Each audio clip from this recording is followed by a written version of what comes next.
Hey, what's up, guys? My name's Nathan, and I wanted to film a video breaking down my paddle out at Nazare the other day. A lot of people, um, some people didn't believe me that it was Nazare. This is Nazare in Portugal. This isn't a 60 to 80 foot day, of course. This is probably a 15 to 20 foot day.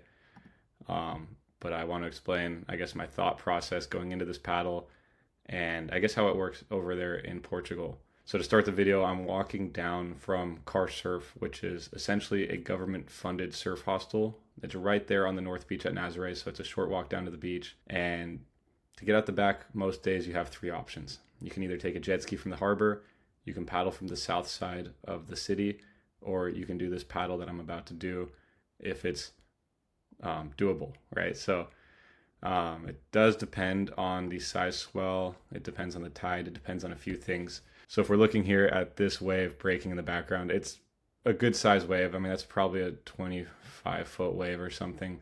It's always hard to tell with the GoPro, but um, the saving grace on this day was that it wasn't massive. You know, it was big, but it wasn't massive, and the tide was pretty full. So if it's a lower tide, even at the same size, it could very well just fully deny you and not let you out. I forget why I went alone. I'm a little impatient sometimes, so I think some of the guys at the hostel maybe were dragging their heels a little bit.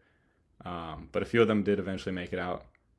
And you can see there's a few bombs coming through. And real quick right here too, you can see, so Nazare, you essentially have three distinct peaks over here. You have Big Mama, which is the giant A-frames that come right off of the cliff, right in front of it, and even behind it a little bit sometimes. You have Second Peak, which is just next to it. That's what I caught my first wave at. And then you have Third Peak, which is more in front of this lifeguard shack. And Third Peak will be a little mushier, but it'll break a lot further out sometimes, less of like an A-frame wedge than the other two. Uh, Now, typically you're not going to paddle out straight through that. If it's a big day, you're going to want to paddle out somewhere more to the right here, which is what we're going to go do. The only issue you'll run into then is the current. So there was, you can probably tell with the spray, but there's a lot of wind.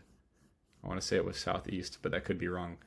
A lot of kind of side offshore winds that were not only adding to the current, but making it really hard to actually get into the waves. But I mean, it is, yeah, it's a beautiful place. It's just jaw dropping seeing these waves come through. And yeah, on really big days, you'll actually take the paddle from the other side of this lighthouse. You'll launch on the beach, go way wide. So I think I only got to surf it 4 times. So take all of it with a grain of salt. But I had 2 sessions where we paddled from the beach all the way around, and I had 2 sessions where I paddled from this beach. And to each their own. The paddle from the south side of the city is a long paddle, so it's very taxing. I can't say it's worse than the Mavericks one, because the Mavericks one you might not make it out, but it's a pretty long paddle, so it's worth considering for sure. Riding a 10-4 from Homegrown Surfboards right here, and if we look real quick, you can see there. A lot of people are saying, "Why is there no channel? Surely there's a channel." There is not really at Nazare. I mean, it's a beach break, so at times there are. If we look here, um, you can see a little bit of darker water, so maybe a little bit of a channel, but that could be temporary. You know, 10 minutes later, a big set could come right there. So you do try to eye it out where you can go, but at the end of the day, you're a little bit in the hands of Mother Nature. And with any big beach break paddle out, you're probably going to want to time it well.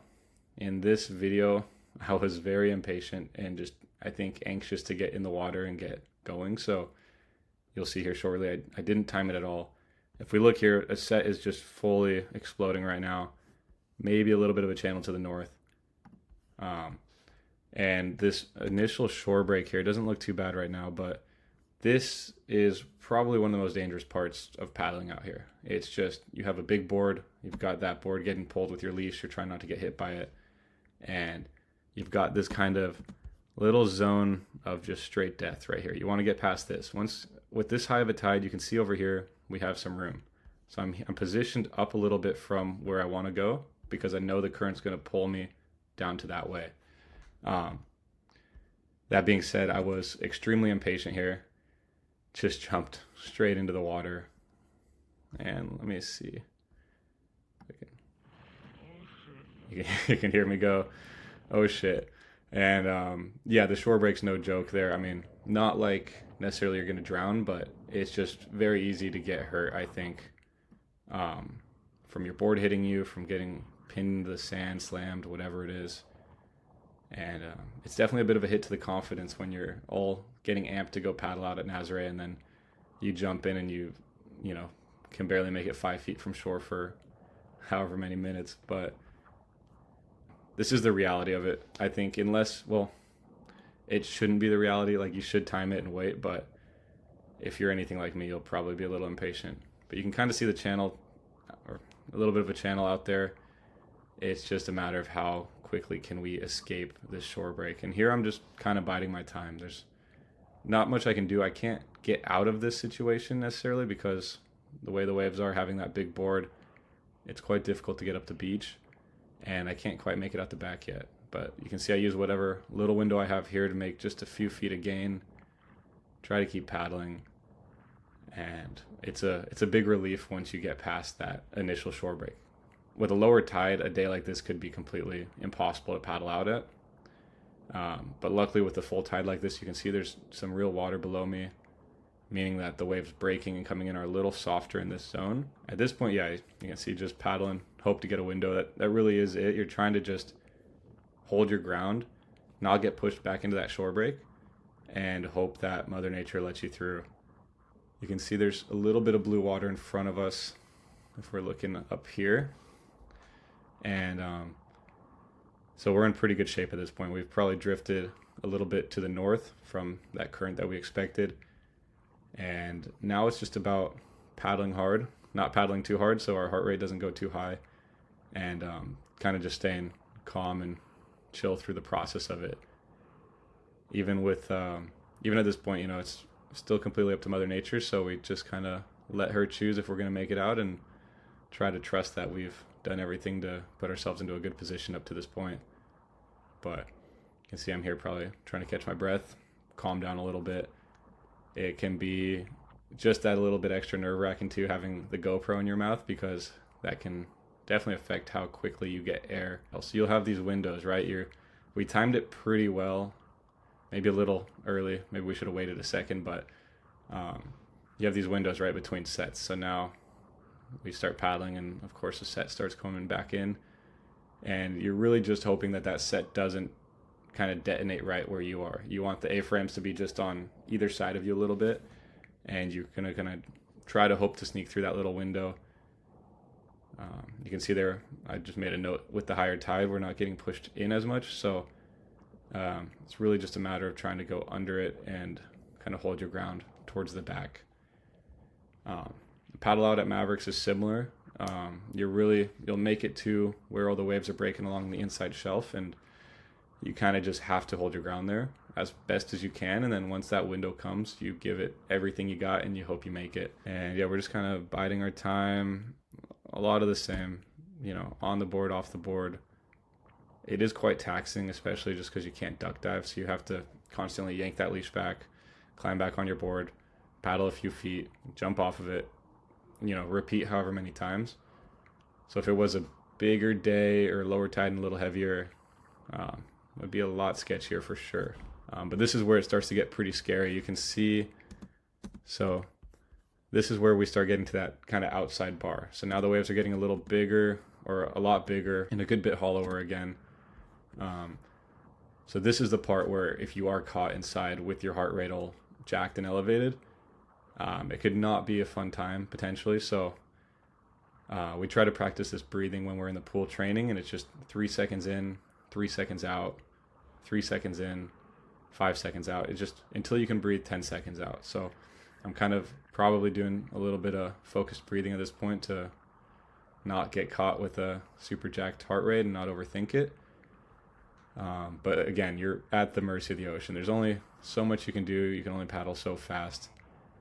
You can see we're right on the impact zone right here, and right here I think I'm caught. You can see I double hesitate to pull my camera out of my mouth, but I actually remembered what a friend and mentor Sasha told me. The guy's absolute legend, incredible surfer, and he was just saying the other day that it takes a lot longer to break than you think. So I trusted his words, and I I just kept paddling. I tried to trust those words this whole session, and I think it did pay off. But again, it's a long, touchdown zone of where you can get just absolutely destroyed. There's some big waves coming into the south of us right now. Kind of a trip to be out there alone, especially on, only my fourth time there. And but I try not to get in my head too much. I honestly felt really at peace on this session. I would definitely recommend you hiring safety if you don't feel 100% confident with what you're doing. Or maybe not 100%, but you got to feel pretty confident. You can see right here, we're barely scratching over these. These are still, again, triple overhead, 15 to 20 foot waves. You really just need the gun for these waves because of how much paddling there is. I think my friend got away with like a 7 foot something board this day, but it was pretty nuts to try to do that. I'll try to include some overlays too to give you guys perspective of these waves that are kind of coming in front of me right now. I have a few clips I could probably pull. But yeah, you can see we just barely made it out over that set. Yeah, and from there, the current, we drifted a good bit south, so it's hard to say where we started in the background. We probably have drifted, a good bit north, but we're going to try to make our way towards, back towards kind of I think we ended up towards Third Peak a little bit in front of the lifeguard shack. I actually got picked up by a ski at some point, and they drove me back towards the lighthouse a little bit, which was very nice of the guys. But yeah, these winds, it doesn't maybe seem too terrible on the camera, but it was incredibly stiff winds and beautiful morning, but just a very difficult session. When I was sitting out there, and I did not think I'd be able to catch a wave, let alone actually surf one. And so you can kind of see us working our way back south, almost getting caught inside. That is one of the interesting things with big waves, is you really do have to sit where you feel like you're going to get caught inside. And when you feel that way, you probably are in the right spot to actually catch it, because you need it to be so steep and have enough momentum to get into it. But I spent a lot of this session tracking waves, paddling, just trying to line something up. You can see right here, we're almost in the spot. Just not quite. And that's just the reality of surfing big waves too. It's definitely a slow game. You got to be patient. If you're not patient, you're going to get yourself into a bad situation or hurt or put someone else in danger potentially. We'll get there, but for the most part, trying to be patient is kind of the key, I think. And the other trip with Nazare is like that. You'll have just big waves breaking way further out from where you are. And when you're paddling it, it is just the utmost surrender, because there's really nothing you can do. You kind of just have to sit there and accept that if that wave's going to break on me today, it's going to break on me. And if not, hopefully I'll be able to surf it. And you can see us going for another one here. I did actually end up catching a handful of waves this session. My GoPro unfortunately died. It died before I was able to film them all, but I caught 5 or 6 waves. And right there I was talking about how you have to sit where you think you're going to get caught. I thought I was going to get caught, and I start scrambling for the outside, realize I'm being a bitch, and I'm in the right spot, so I turn and go for my first wave of the session. And yeah, it was a super fun wave, just a long, smooth drop, and then just a big, tall lump of water in front of you. And yeah, I thought it was going to be one and done. I was pretty stoked. Just getting out there and getting a wave is always a pretty major accomplishment. But I ended up going back out, and I caught a few more. I'll add the clips here if I have them. And yeah, it was a really fun day. It's just a good learning opportunity. It was cool to feel that comfortable in the ocean, alone and at size. One day my dream is to paddle this place when it's 60 foot. And, potentially I want to paddle the biggest wave I possibly can. So this is kind of the perfect kind of day to keep working towards that dream, right? And if you guys have any questions, let me know in the comments. I'm more than happy to try and answer them. Again, I am fairly new to the scene over in Portugal, but, I've been surfing bigger waves for the last few years, and I would like to think I'm learning a little bit. So if I could help you guys out, I'd love to.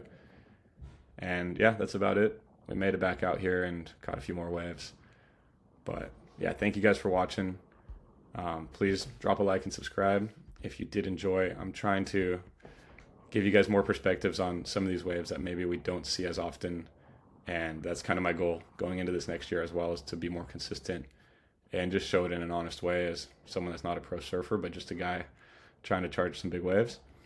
So if you liked, let me know. Let me know what I could do better next time. And I'll see you guys around. Peace.